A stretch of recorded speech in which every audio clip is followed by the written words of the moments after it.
That was the scene the last time the San Diego baseball Padres came into Dodger Stadium 2.5 months ago. They're back tonight. Hang on. You'll recall what happened on the night of June 30 last. The San Diego player had hit a home run. Next thing anyone knew, Dodger pitcher Tom Niedenfuer beaned another San Diego batter, Joe LaFay. And San Diego manager Dick Williams blew his top. But chicken Who the do they think they are? And then there's a warning, so there's no retaliation.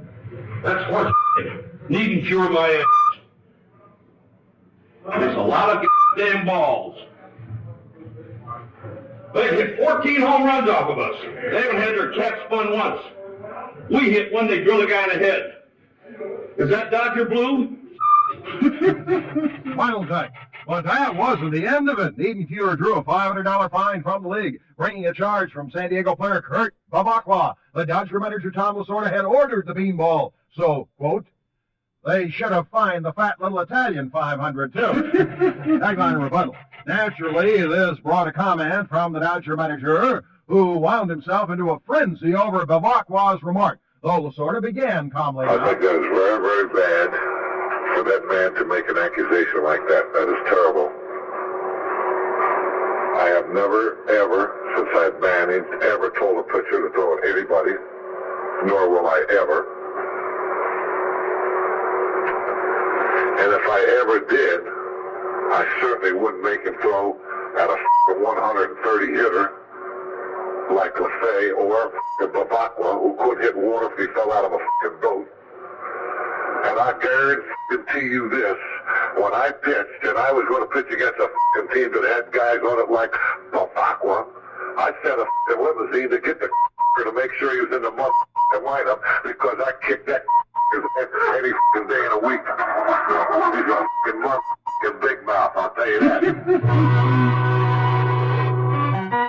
How do you do? I'm Jim Healy on KLAC Los Angeles, brought to you by Datsun, where you'll find 12.7 annual percentage rate financing on all new trucks at your participating California Datsun dealer. By Texaco, makers of Haviland Supreme Motor Oil and other quality Texaco products by Great Western Savings. Over 200 locations, a new brand of banking. Headline Pomona.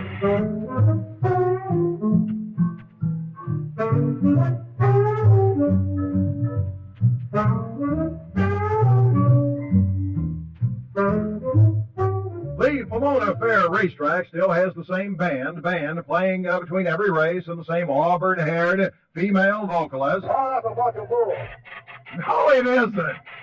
In fact, the only change from 12 months ago, the vocalist isn't pregnant this year. Dateline, Metro Media Square, program reminder. Nightly on KLAC. We also air at 4:30 and 6:30 p.m. Headline, Milwaukee, 1982's most vicious TV second guessing. By Hank Stram, yesterday's LA Ram Green Bay telecast. Stram, who's in a class by himself, he is television's #1 pro football analyst, simply blistered Ray Malavasi, or rather, actually, Ram offensive coordinator John Adel. What is that doing? Yeah, I think Who did that? Did you notice that, by the way, what Hank Stram did to John Adel? Yeah, I did. Okay, good. Reason, throughout the telecast, Stram repeatedly noted that Estes Hood, the left side Packer defensive back, was playing 10 to 12 yards deep, and the Rams should be taking easy first downs, move the change, with hitch passes, hooks, ins, outs in front of him, but they weren't doing it, complained Hank Stram. Headline, Los Angeles, 1982's biggest television confrontation. Opening Sunday, first ever regular season TV war between the Los Angeles Rams and the Los Angeles Raiders. And the winner yesterday was the Rams. Green Bay, with a TV viewing audience of nearly 1,200,000 in greater Los Angeles. Raiders, 49ers, had just a shade over 1 million even. A waterfall. Headline, Los Angeles television follow-up. However, the LA Dodgers dominated the TV sports weekend, getting the top audience all 3 days. Oh, that's a bunch of bull. Don't talk like a twit. For the record, Friday, Dodgers had 1,650,000 TV viewers here. Saturday, 1,150,000. Yesterday, Dodgers, 1,300,000. A waterfall. Headline, Los Angeles Weekend's TV Booby Prize. It went to NBC's Detroit Tiger Boston Red Sox baseball telecast Saturday. Had only 115,000 viewers here.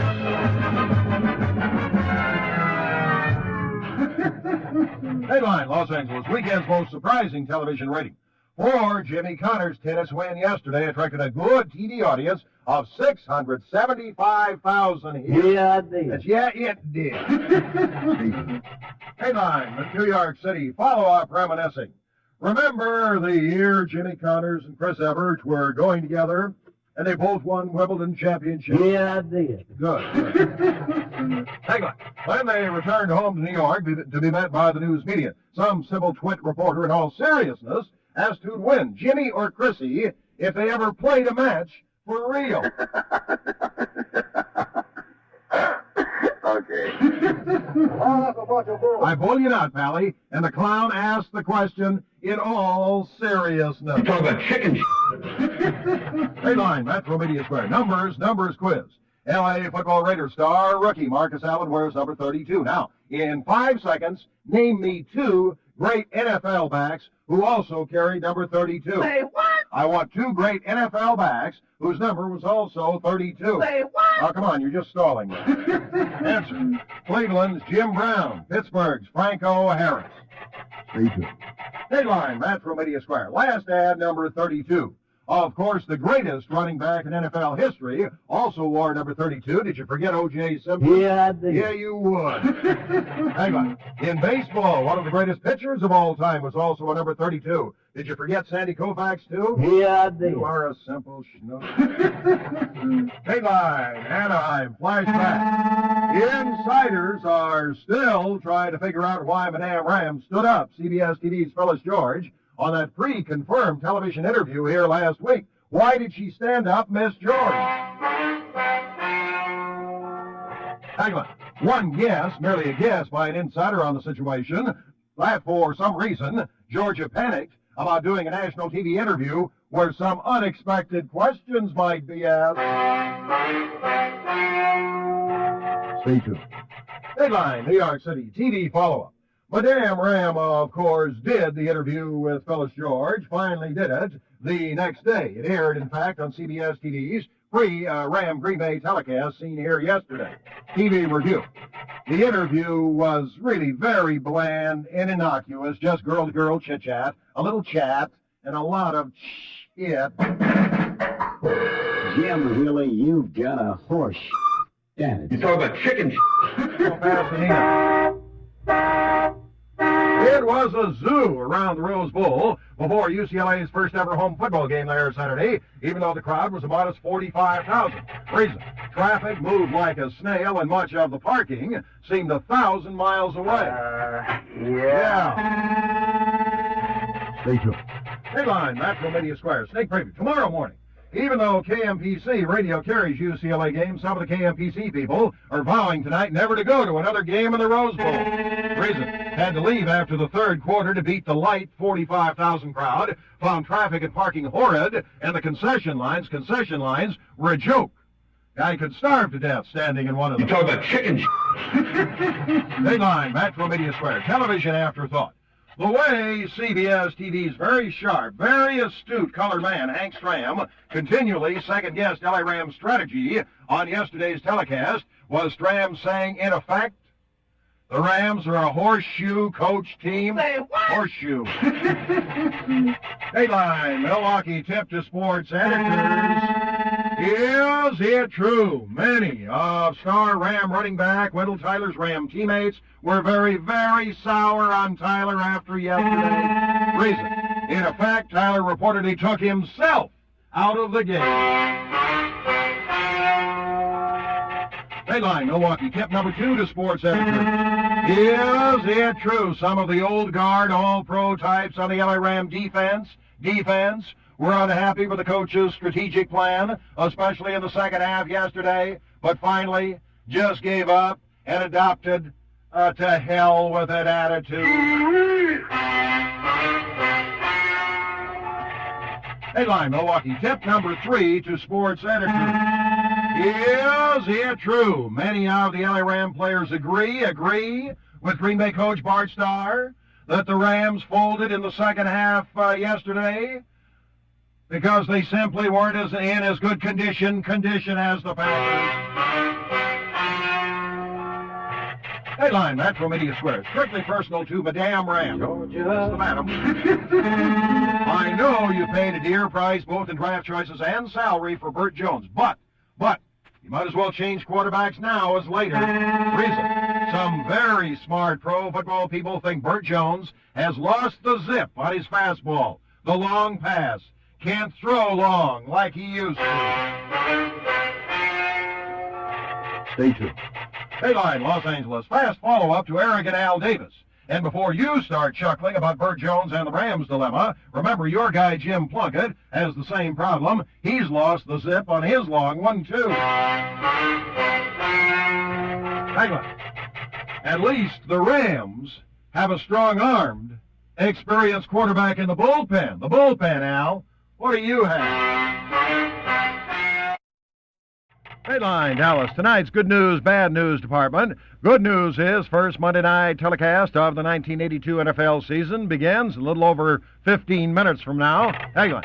Bad news is you know who will be in the ABC TV booth. You talk about chicken. Oh, you've heard him, huh? Headline, Los Angeles closing official pro football line. Dallas Cowboys open 4-point favorites over Pittsburgh tonight, but Dallas closes a 6-point favorite. Tagline, overs and unders line, total points in the game is 42. That is over. A wonderful. Headline, Dodger Stadium for the record. L.A. Dodgers are 6 wins over 500 at home, but 10 wins over 500 on the road. A wonderful. Tagline, despite that, the Dodgers still like the remaining schedule.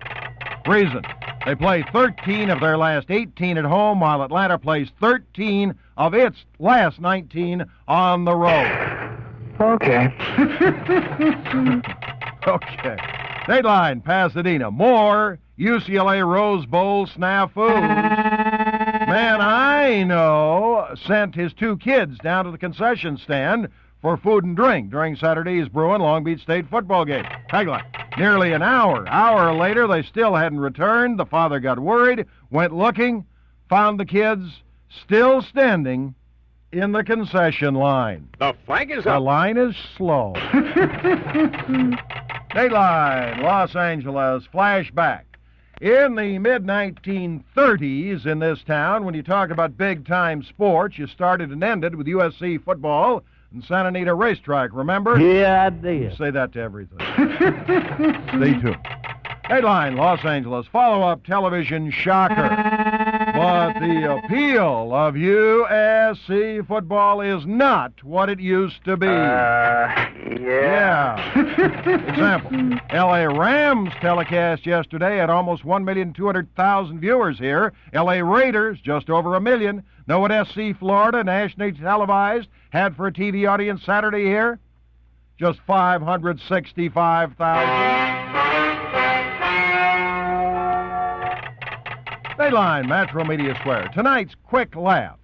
The NFL's Pete Rozelle, who has a marvelous sense of humor, would have enjoyed TV Guide's synopsis of the old 1933 movie King Kong. Quote, the classic original about the big gorilla that goes ape in New York. I don't think that's funny. I don't know why I laugh when I hear you on the air.